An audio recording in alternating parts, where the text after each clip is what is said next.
Vamos lá, pessoal, dá uma olhada agora nessa questão. Então a gente está dando uma fechada aí no assunto, tá? Em cima dos exercícios a gente está dando uma parada aí. Dá uma olhada nessa questão aí. Olha que como é legal, eu escolhi ela para a gente varrer muita coisa, osmose junto com pressão de vapor, vai ser legal. Para evitar alterações nas células sanguíneas, como a hemólise, as soluções utilizadas em alimentação endovenosa devem apresentar concentrações compatíveis com a da pressão osmótica do sangue. Tá?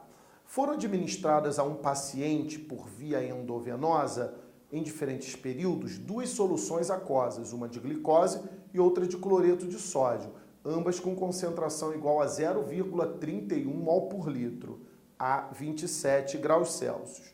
Aí ele dá um gráfico, que vocês estão vendo aí, que também está aqui no quadro, e aí ele manda os dados. A pressão osmótica do sangue a 27 graus Celsius é igual a 7,62 atm. Ele deu a pressão osmótica do sangue. A solução de glicose apresenta comportamento ideal. O cloreto de sódio encontra-se 100% dissociado. Vamos lá. Calcule a pressão osmótica da solução de glicose e indique a classificação dessa solução em relação à pressão osmótica do sangue. Observa que essa questão é uma química com biologia. Ele quer a pressão osmótica, e aí é um cálculo químico, e depois ele quer que a gente classifique, a partir do cálculo da pressão osmótica, essa solução de glicose em relação à pressão osmótica do sangue.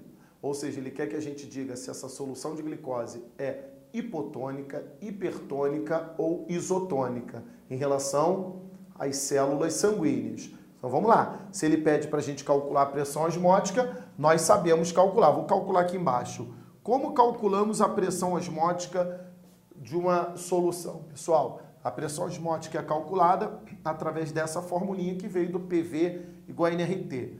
πmRT, onde π é a pressão osmótica, m é a concentração em mol por litro, R é a constante universal dos gases e T é a temperatura em Kelvin.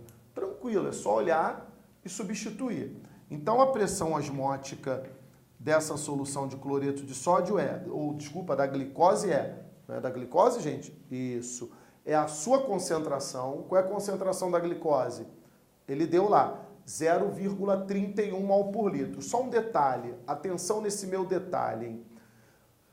Se ele pedisse para calcular a pressão osmótica da solução de cloreto de sódio e não da glicose, muita gente erraria. Por quê? Porque o cloreto de sódio, eu vou colocar e depois apago, ele se dissocia. Então lembra daquela questão que eu fiz anterior. Se ele se dissocia, esse 0,31 que ele se refere vai virar 0,62. Vocês acompanham? Beleza? Tá? Só que ele foi bonzinho. Ele não pediu para a gente calcular a pressão osmótica da solução de cloreto de sódio. Ele pediu da glicose. Por que foi bonzinho? Porque a glicose, você viu na questão anterior, ela não se ioniza. Então, esse 0,31 mol por litro da glicose é para ser usado diretamente na concentração, porque é a partícula que tem dispersa, já que ela não se ioniza. Tá certo, gente? Vezes 0,082, que é a constante dos gases, se a pressão for em atm, e a temperatura que está acontecendo isso tudo, que é 27 graus Celsius. Lembrando, 27 graus Celsius em Kelvin tem que somar 273, que vai dar 300 Kelvin. Se você fizer essa continha, a gente vai encontrar exatamente 7,62 atm. Eu queria que você olhasse no texto o quê? Que a pressão osmótica do sangue é 7,62 atm. O que significa dizer que essa solução de glicose, ela é o quê, pessoal? Isotônica às células do sangue, ou seja, tem a mesma pressão osmótica, a mesma concentração de partículas dispersas e, por isso, a mesma pressão osmótica. Então, com certeza, essa solução de glicose pode ser utilizada endovenosa, pode ser aplicada, é um soro, né? Soro glicosado. Pode ser aplicado por quê? Porque quando for aplicado na veia, não vai acontecer osmose com as células do sangue, não vai passar solvente para lugar nenhum, porque é isotônico, tem exatamente a mesma pressão osmótica. Tá tranquilo? Beleza, né? Olha a letra B agora. A letra B ele diz: as curvas de pressão de vapor em função da temperatura para as soluções de glicose e de cloreto de sódio são apresentadas no gráfico a seguir. Tá aí o gráfico. Aponte a curva correspondente à solução de glicose e justifique a sua resposta.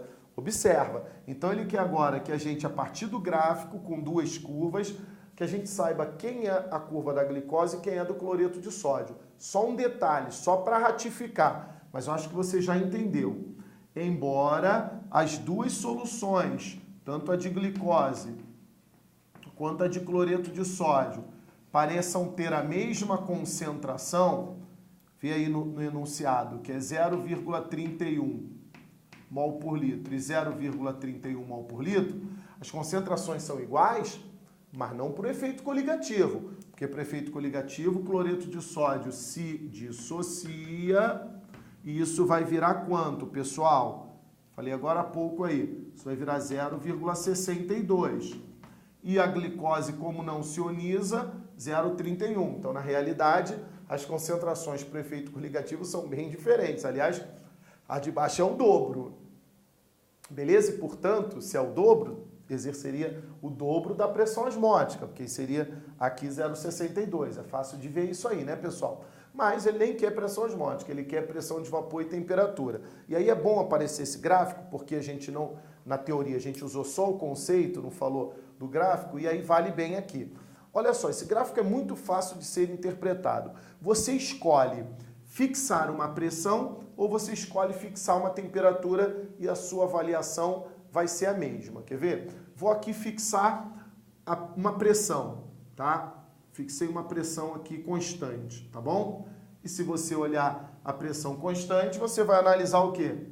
Essa é a variação da temperatura de ebulição dos dois solventes nessa pressão. Então, observa, essa é a temperatura de ebulição de A e essa é a temperatura de ebulição de B, nessa pressão constante. O que você pode me dizer? A temperatura de ebulição de B é maior do que a temperatura de ebulição de A.